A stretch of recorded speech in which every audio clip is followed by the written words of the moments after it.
O São Paulo iniciou nesta segunda-feira a reta final da preparação para a volta aí dos jogos após a Copa do Mundo. O técnico Dorival Júnior comandará a partir de quarta-feira contra o Atlético Paranaense um time bem diferente daquele que perdeu por 1-0 para o Remo na 18ª rodada do Campeonato Brasileiro. Durante a Copa do Mundo, o São Paulo contratou o Vitor Sá, o volante Newton, e nos próximos dias deve anunciar as chegadas do zagueiro Domingos Duarte e também do lateral direito Aurélio Buta. Esses são, por enquanto, os reforços do São Paulo para o segundo semestre de 2026. Por outro lado, as saídas devem aumentar. O zagueiro Alan Franco já foi até anunciado aí pelo Tigres do México. Tem o Tapia que está negociando, o São Paulo, na verdade, está negociando com o clube lá da MLS para ele sair.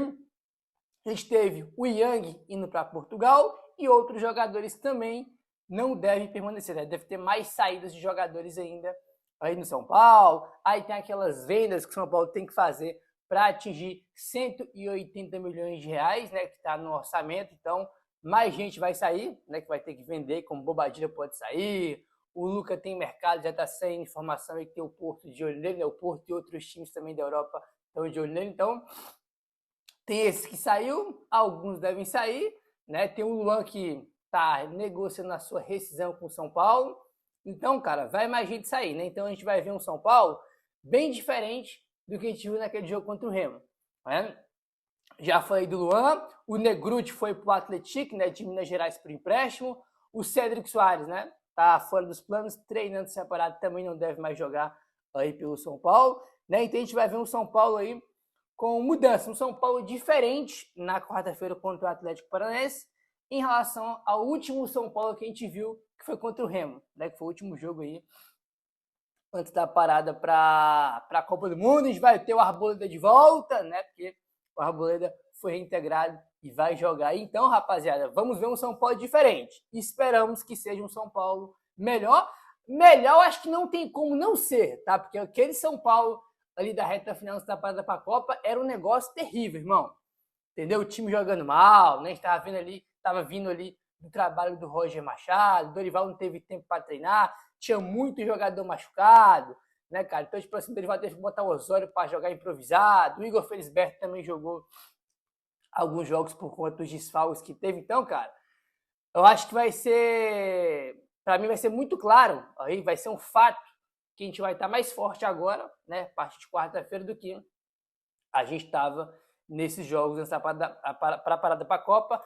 Para mim, pelo menos, isso é muito claro. Mais forte a gente vai estar. O Dorival, além de um ponto super importante, além dessas mudanças, jogadores saindo, jogadores chegando, jogadores recuperados de lesão também importante.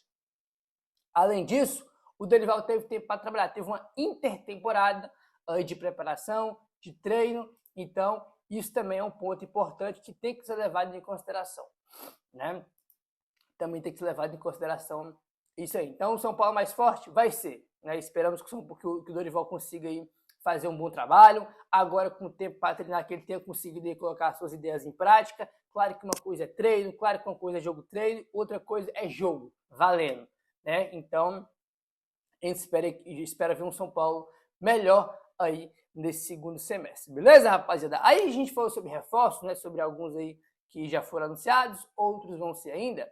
Tá aí, ó. Alexander Vieira. São Paulo fecha a janela satisfeito com 4 reforços, tá, rapaziada? Vamos lá. Informação aqui importante que o Alexander Vieira traz sobre a janela. A princípio, São Paulo deve ficar aí com esses 4 reforços que buscou. A princípio vão ser só esses 4, a não ser que aconteça uma mudança aí grande de cenário. Internamente, o São Paulo avalia que supriu as principais carências do elenco com as chegadas de Domingos Duarte, Newton, Aurélio Buta e Vitor Sá. A expectativa é que o Newton assuma a vaga de titular. Domingos Duarte dispute a posição com a Arboleda e o Vitor Sá seja uma peça importante na rotação do ataque e que o Aurélio Buta atue como um coringa pelo lado direito. Cara, assim, vamos lá. Primeiro, Domingos Duarte disputar a posição com a Arboleda. não sei se vai ser isso. Eu acho que no final das contas a zaga vai ser, de fato, Arboleda e Domingos Duarte. Acho eu. Tá? Outro ponto. A expectativa é que o Newton assuma a titularidade. No lugar de quem? No lugar do Marcos Antônio? No lugar do Bobadilha? Vai tirar esses dois caras para colocar o Newton? Ou vai jogar os três? Acho que não. Então, esse negócio do Newton aí, a expectativa é que ele seja titular, não sei. Sinceramente, tenho minhas dúvidas aí. Outro ponto, né? A expectativa sobre o Vitor Sá é que ele seja uma peça importante na rotação. Espetacular, né? Espetacular. Contratar um jogador para pagar R$1 milhão por mês para ele ser uma peça importante na rotação. Espetacular, né? Muito bom. Aí, realmente tem que pagar R$1 milhão para o jogador, né? Durante 3 anos para ele ser um jogador importante na rotação. Ali para ser um jogador de elenco, né? Jogar no segundo tempo, espetacular, né, cara? Isso aí se chama gestão do São Paulo Futebol Clube, né? Onde eles são especialistas em jogar dinheiro fora. O dinheiro que não é deles, né? Que é do clube. Aí eles adoram rasgar dinheiro, jogar fora. É impressionante aí. O São Paulo só contratará se surgir alguma oportunidade de mercado. A diretoria não pretende buscar novos reforços nesta janela. A única possibilidade é a chegada de algum jogador considerado uma oportunidade de mercado, sem comprometer a situação financeira do clube, né? Então tá aí, São Paulo está satisfeito com esses 4 nomes e, a princípio, não vai chegar mais ninguém. A não ser que apareça uma oportunidade, algum jogador aí do interesse do São Paulo fique livre no mercado, né, e possa chegar aí, ou alguma possibilidade de empréstimo, uma possibilidade de troca, aí sim a gente pode ver mais alguém chegando no São Paulo. Caso contrário, a gente deve fechar aí essa janela com esses 4 jogadores. Vale lembrar que a janela abre hoje, tá? É importante ressaltar isso aí, dia 20. Né? A janela abre hoje, tá? O São Paulo fechou com esses 4 reforços e a janela ainda vai abrir, ou no caso, já abriu hoje, no dia 20 aí de julho. Curioso isso aí. É curioso isso aí. Eu acho que em questão de mercado, a gente vai ter muita informação ainda, né? Por mais que o São Paulo fechou os seus reforços, mas que a gente vai ter muita informação, muita movimentação de mercado no São Paulo sobre saída. Então, acho que vai ter agora muita movimentação de saída. Aí, consequentemente, se tiver alguma saída aí que possa fazer uma falta maior, talvez o São Paulo possa ir para o mercado para buscar um jogador para preencher essa lacuna. Mas que vai ter muita informação de saída daqui em diante, vai ser um fato. E é sobre isso que vamos falar agora, tá? Notícia que acabou de sair aí, ó. Segundo o Gabriel Sá, o São Paulo comunicou ao staff do lateral direito Mike o desejo de negociar o jogador por empréstimo nesta janela de transferências. O Mike estava treinando afastado do elenco, né? Treinando separado, na passagem do técnico Roger Machado por desempenho considerado insuficiente nos treinamentos. Com a chegada de Dorival Júnior e a saída de Rui Costa, ele foi reintegrado ao grupo e passou por um período de avaliação. Após essa avaliação interna, o São Paulo decidiu que vai emprestar o jogador e agora aguarda propostas oficiais. Então, tá aí, o São Paulo decidiu que vai negociar o Mike por empréstimo, rapaz. Então, o Mike deve sair do São Paulo e deve ser mais uma das várias saídas que já estão acontecendo, né? E de outras também que vão acontecer aí. Assim, cara, é complicado, né? Porque a gente não tá no dia a dia, a gente não vê os treinos, como é que funciona ali o dia a dia, né?